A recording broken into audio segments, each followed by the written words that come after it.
আসসালামু আলাইকুম ফ্ৰেণ্ডছ, মই যে আপোনালোকৰ মাজত আৰু এটা অত্যন্ত গুৰুত্বপূৰ্ণ আমল লৈ আহিছোঁ। সেইখন হ'ল আপোনাৰ ঘৰত যদি ভূত-প্ৰেতৰ ভয় থাকে বা জিন পৰি আদি থাকে বা আপোনাৰ শত্ৰুৱে যাতে আপোনাৰ ঘৰত কোনো ধৰণৰ তাবিজ পুতিব নোৱাৰে বা পুতিলেও কোনো কাম নহ'ব, তাৰ বাবে মই এই ভিডিঅ' বনাইছোঁ। আপোনালোকে এই ভিডিঅ'টো সম্পূৰ্ণকৈ চাই থাকিব আৰু ভিডিঅ'টো ভাল পালে এটা লাইক কৰিব। আৰু যদি এই চেনেলটো সাবস্ক্ৰাইব কৰা নাই, প্লিজ চেনেলটো সাবস্ক্ৰাইব কৰি ঘণ্টিটো বজাই দিব। মই আপলোড কৰা সকলো নটিফিকেশ্যন প্ৰথমে আপোনাৰ মোবাইলত পাই যাব। এতিয়া বলক ভিডিঅ'টো আৰম্ভ কৰোঁ।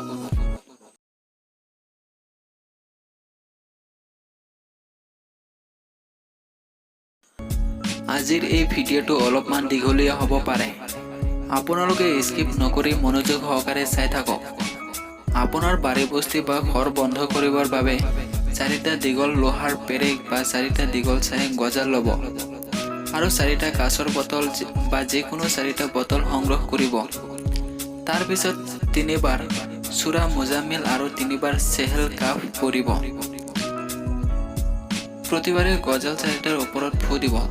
ইয়াৰ পিছত জাফৰান ও গোলাপ পানীৰ কালিৰ সহায়ত 4খন সৰু কাগজত চেহেল কাফ আৰু উক্ত দোৱা লিখিব। চেহেল কাফ আৰু কাগজত লিখিবৰ বাবে এটা দোৱা আছে। এই দুটা দোৱা ভিডিঅ'ৰ শেষত কৈ দিম। আপোনালোকে ভিডিঅ'টো স্কিপ নকৰি চাই থাকিব। 4খন কাগজত দোৱা লিখি এটাকৈ 4টা বটলত ভৰাই বটলৰ মুখ এনেকৈ বন্ধ কৰিব যাতে বটলৰ ভিতৰত পানী সোমাই সেই কাগজ নষ্ট হ'ব নোৱাৰে। তাৰ পিছত আপোনাৰ বাৰী বস্তিৰ 4টা কোণাত 4টা গাঁত খান্দিব। তাৰ পিছত আপুনি এবাল্টি বালি যোগাৰ কৰিব আৰু এই দোৱা পঢ়ি 3বাৰ সেই বালিৰ ওপৰত ফু দিব। দোৱা এই: ইন্নাহুম আকিদুনা কাইদা ওয়া আকিদু কাইদা ফামাহিলিল কাফিৰিনা আমহিলহুম ৰুৱাইদা। আপোনালোকে স্ক্ৰীনত চাই ভালকৈ পঢ়ি ল'ব। তাৰ পিছত আজান দিয়াৰ বাবে 4জন মানুহ আৰু বালি ছটিয়াবৰ বাবে আপোনাৰ প্ৰয়োজন অনুসৰি মানুহ যোগাৰ কৰিব। ইয়াৰ পিছত এই কামটো ঈশাৰ নামাজৰ ৱাক্তত আৰম্ভ কৰিব। এই কাম 4 কোণাৰ যিটো কোণাৰ পৰা আৰম্ভ কৰিব সেই কোণাতে শেষ কৰিব লাগিব। ধৰি ল'লো আপুনি এৰ পৰা আৰম্ভ কৰিছে। তাৰ পিছত বি চি ডি ঘূৰি আহি পুনৰ এত শেষ কৰিব লাগিব। মই ভাবিছোঁ আপুনি এইটো নিশ্চয় বুজিব পাৰিছে। এই কাম আৰম্ভ কৰাৰ আগত 3বাৰ আয়াতুল কুৰচি পঢ়ি ফু দি সৰ্বশৰীৰ মচি ল'ব। যিহেতু ভূত-প্ৰেত বা জিন পৰিৰ আড্ডা থাকিব পাৰে, সেইবাবে সাৱধান হৈ কাম আৰম্ভ কৰিব। ইয়াত এটা কথা মনত ৰাখিব, এই কাম আৰম্ভ কৰাৰ পিছত যদি আপুনি ভয় পায় তেতিয়া কিন্তু আপোনাৰ বিপদ হ'ব পাৰে। তাৰ বাবে আপুনি সাৱধান হৈ ল'ব। এই আমল 2টা নিয়মত কৰিব পাৰিব।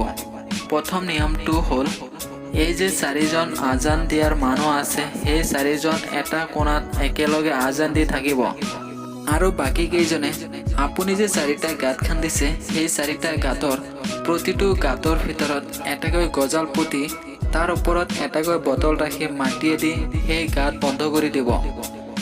ইয়াৰ পিছত একাধাৰে অন্যান্য কোণাত আজান দিব এবং পেৰেক ও বটল ৰাখি মাটি ভৰ্তি কৰি কাম শেষ কৰিব আৰু বাকী কেইজনে আজানৰ মাজত আপোনাৰ বাৰী বস্তিৰ সকলো অংশতে উক্ত বালি ছটিয়াই দিব।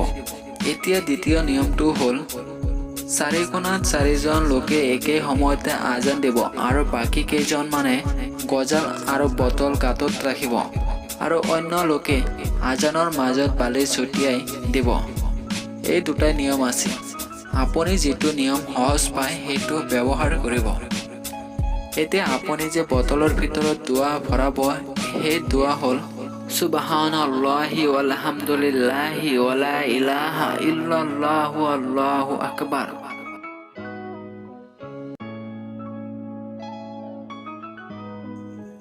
এই আছিল আজিৰ ভিডিঅ'। এই ভিডিঅ'ৰ পৰা যদি আপুনি অলপ হ'লেও উপকৃত হৈছে তেতিয়াহ'লে এটা লাইক কৰিব নাপাহৰিব। আপোনালোকৰ এটা লাইকত বহুত প্ৰেৰণা যোগায়। আৰু যদি চেনেলটো সাবস্ক্ৰাইব কৰা নাই, প্লিজ চেনেলটো সাবস্ক্ৰাইব কৰিব আৰু আপোনাৰ বন্ধু-বান্ধৱলৈ এই ভিডিঅ'টো শ্বেয়াৰ কৰিব যাতে তেওঁলোকেও এনেকুৱা সমস্যাৰ পৰা হাত সাৰিব পাৰে।